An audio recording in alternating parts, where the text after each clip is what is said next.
κάναμε μία εκδήλωση στο Αγρίνιο, την οποία τη διοργάνωσε ο Δήμος Αγρινίου. 4 Μαρτίου κάναμε την εκδήλωση, 3 Μαρτίου πέθανε ο Παντελής Καρασεβδάς. Ο Παντελής Καρασεβδάς είπαμε ότι ήταν μία απίστευτη, πολυτάλαντη και πολυσχηδής προσωπικότητα που συμμετείχε σε 10 πολέμους.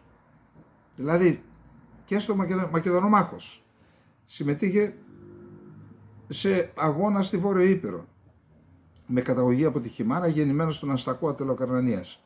Συμμετείχε στο Πρώτο Παγκόσμιο Πόλεμο στο Μακεδονικό μέτωπο. Συμμετείχε στη Μικρασιατική εκστρατεία. Σε 9 πολέμους συμμετείχε.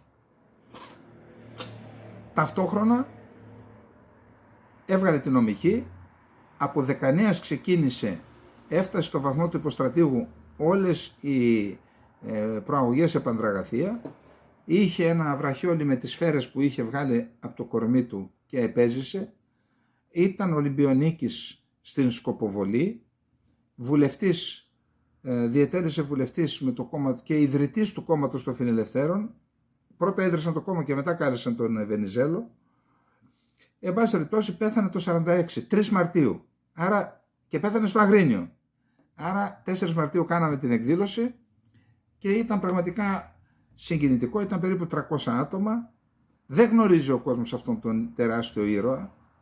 Υπήρχε κάποιος Ζησιμόπουλος Σπαρταθλητής, ο οποίος είπε, εγώ λέει δεν διάβαζα, και την κοπανατζής μου λέει από το σχολείο, αλλά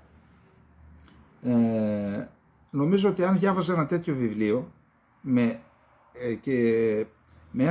που είχε την ιστορία ενός τέτοιου ανθρώπου και αν το διάβαζαν και παιδιά του δημοτικού, λέει, μπορεί κάποια παιδιά να ήθελαν να του μοιάσουν. Και ξέρετε γιατί είχε αυτή την τάση να βάζει την Ελλάδα, την πατρίδα, πάνω από τα συμφέροντά του ο Καρασεβδάς? Διότι ο μέντορας του είχε σχέση με τον Καραϊσκάκη, ο προπάπος του συμμετείχε στην έξοδο του Μεσολογγίου, ο πατέρας του ήταν στους εθνικούς αγώνες, με καταγωγή από τη Χιμάρα που υπάρχει αγωνιστικό φρόνημα εκεί και παράδοση, άρα αυτός κάποιους έμοιασε ή σε κάποιους θέλησε να μοιάσει. Και είπε αυτό το παιδί ο Ζησιμόπουλος, είναι Σπαρταθλητής. Που λέω, εγώ δεν διαβάζω, δεν έχω διαβάσει βιβλίο, λέω, αυτό το διαβάσω, δεν το διάβασα, αλλά το φιλομέτρωσα, είδα και την ιστορία του. Λέει ότι κάποια παιδιά θα το έμοιαζαν. Και μιλώντας εγώ στην ομιλία μου είπα ότι στην Ελλάδα υπάρχει μια παράδοση, να μην πω τώρα και σύστημα, γιατί μπορεί να υπάρχει και αυτό, δημιουργίας ψεύτικων ηρώων, τώρα μην μπούμε σε λεπτομέρειες, και ότι κατά παράδοση οι ήρωες τιμωρούνται από το ελληνικό κράτος και οι μειοδότες, ενίοτε δε και προδότες, ανταμείβονται. Αρκεί να σας πω ότι ο υποπλήρχος τότε που βύθισε την Τορπιλάκατο είχε αποστολή να σταματήσει την εισβολή. Είχε τορπίλες να σταματήσει την εισβολή. Αντί να χτυπήσει τα τουρκικά αποβατικά, βύθισε την Τορπιλάκατο και την κοπάνισε. Δεν τον τιμώρησε ποτέ κανένας και ανταμείφθηκε, έγινε και ακόλουθος άμυνας στην Ουάσιγκτον. Οι Κομπόκης και οι Γεωργίτσης που έκαναν το πραξικόπημα στην Κύπρο δεν τιμωρήθηκαν από το ελληνικό κράτος. Εδώ χάθηκε 200.000 πρόσφυγες, χιλιάδες νεκροί, αγνοούμενοι. Δεν τιμωρήθηκαν. Παρέμειναν και έπαιρναν και σύνταξη. Τι θέλω να πω? Και όσοι εκεί άφησαν τα κορμιά τους, δεν τους αναγνώριζαν καν ότι πολέμησαν για διάφορους τώρα νομικίστικους λόγους. Είπα λοιπόν ότι είναι ανάγκη, ιδιαίτερα τώρα η κοινωνία μας, έχει ανάγκη από πρότυπα. Πρότυπα σαν τον Καρασεβδά, ο οποίος ήταν στρατιωτικός, αθλητής και πολιτικός. Με τεράστιους αγώνες εκεί για τα συμφέροντα του τόπου του και για την Ελλάδα, για το Ξηρόμερο. Είπα λοιπόν ότι αν εμείς οι πολίτες με πρωτοβουλίες, εμείς είμαστε ένας εκδοτικός οίκος, το κάναμε για τον Κατούντα, τώρα το κάναμε για τον Καρασεβδά και για άλλους, να αναδείξουμε αυτές τις προσωπικότητες που το σύστημα αυτό που δημιουργεί τους ψεύτικους ήρωες, αυτό το στάδι. Όπως και τον Γκασλά, αυτό θα σας το 731 του υψώματος, θα το πούμε άλλη φορά. Είπα λοιπόν ότι αν με κάποιο τρόπο η κοινωνία αντιδράσει και δεν άγεται και φέρεται από 2-3 άτομα που κάθονται είτε στα κέντρα των κομμάτων. 2-3 είναι αυτοί που κανονίζουν τη χώρα. Είτε κάθε φορά στο Μαξίμου, ότι αν δεν αφήσουμε τη στίχη μας σε αυτούς και πάρουμε με κάποιο τρόπο τη στίχη μας στα χέρια μας με τέτοιο τρόπο, και αν αναδείξουμε αυτά τα πρόσωπα ως πρότυπα στα παιδιά μας, να μην συζητήσω τώρα για τα γυμνάσια και τα δημοτικά τι δείχνουν ως πρότυπα, εντάξει, τότε πιθανόν να μην ζήσουμε τραγωδίες σαν αυτή των τεμπών.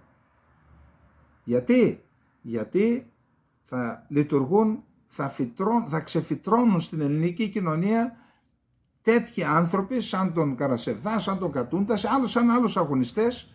Αυτοί θα είναι τα πρότυπα και όχι τα πρότυπα που μας προβάλλουν είτε τα χαζοκούτια είτε και τα συστήματα αυτά που ενημερώνουν και επηρεάζουν τον κόσμο. Τώρα, αυτό ήθελα να σας πω για τα τέμπη. Εγώ βλέπω τις προσπάθειες πάλι να τα ρίξουν στον Σταθμάρχη. Δεν θα μπω σε λεπτομέρειες, δεν είμαστε ούτε του σιδηροδρόμου ούτε σιδηροδρομικοί να πούμε τι έγινε, τι δεν έγινε, ο ένας λέει αυτό, ο ένας λέει το άλλο. Εγώ τι θεωρούσα σωστό και έξυπνο να γίνει. Να γίνει μια διακομματική επιτροπή και τα κόμματα, δηλαδή αυτό είναι σαν πόλεμος εδώ. Δεν σας είπα ότι οι άνθρωποι εκεί, οι ταλαιπωροί ήταν παγωμένοι από το δυστύχημα. Και με προσπάθειες που καταβάλαμε οι ομιλητές τους ζεστάναμε και με τέτοια λόγια, αφού τιμήσαμε τη μνήμη των νεκρών και με ενός λεπτού σιγή, αλλά και με άλλα λόγια, θα έλεγα πατριωτικά, ζεστάθηκε ο κόσμος. Παγωμένος είναι ο κόσμος. Λοιπόν, ενώ λοιπόν έχει συμβεί αυτό το πράγμα που έχει παγώσει την ελληνική κοινωνία, αντί τα κόμματα τουλάχιστον τώρα να συνενέσουν και να πούν παιδιά, εντάξει, ελάτε να κάνουμε μία, μπορεί να λένε ό,τι θέλουν, αφήστε να κάνουμε μία διακομματική επιτροπή να δούμε τι συμβαίνει. Διότι αν είναι διακομματική επιτροπή, θα βάλει ο καθένας τα δικά του, τις κατηγορίες εναντίον εσού, εσύ έκανες αυτό, εγώ έκανα αυτό, βάλτε τα όλα στο τραπέζι.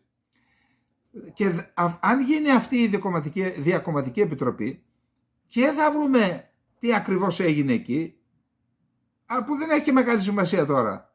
Τα παιδιά φύγανε. Αλλά κυρίως θα εντοπιστούν οι αδυναμίες και με κοινή συνένεση, διακομματική συνένεση, θα βρούμε λύση για τον ελληνικό σιδηρόδρομο. Τι είναι αυτό το πράγμα τώρα πάλι? Όχι φταίς εσύ, όχι φταίς εσύ, εγώ έκανα αυτό, σου παρέδωσα αυτή τη σύμβαση. Αυτά δεν είναι καλά σημάδια. Και εντάξει, αυτά με τους δρόμους τώρα και με τα καψίματα, εντάξει. Συγγνώμη, πόσες υπάρχει άλλη χώρα στον κόσμο που να καταλαμβάνεται το κέντρο της κάθε 3 και λίγο? Και αφού αυτές, εγώ δεν λέω να μην γίνονται διαδηλώσεις, όποιος θέλει να πει κάτι, ελευθερία έχουμε να το κάνει. Αλλά αφού αυτό είναι ένα μέσο που υποτίθεται φέρνει αποτέλεσμα, γιατί συμβαίνουν όλα αυτά? Δεν καταλαβαίνουν αυτοί ότι όλα αυτά είναι αδιέξοδα? Ή όλα γίνονται για την καρέκλα πάλι, για την εξουσία? Φύγε εσύ να κάτσω εγώ. Λοιπόν, εδώ ξέρετε τι φοβάμαι? Ότι κάποια στιγμή ακόμα και σε μια εθνική συμφορά, και αυτή η εθνική ήταν, αλλά εννοώ μια άλλη συμφορά, ότι κάποιοι θα καιροφυλακτούν και να πάρουν την καρέκλα, κάποιοι να πάρουν και την εξουσία με άλλο τρόπο που λένε ότι θα... Γι' αυτό πραγματικά δεν ξέρω, οι πολίτες πρέπει να δημιουργήσουν την ελπίδα. Άμα περιμένουμε να έρθει η ελπίδα από τον ουρανό ή από αυτούς, δεν νομίζω να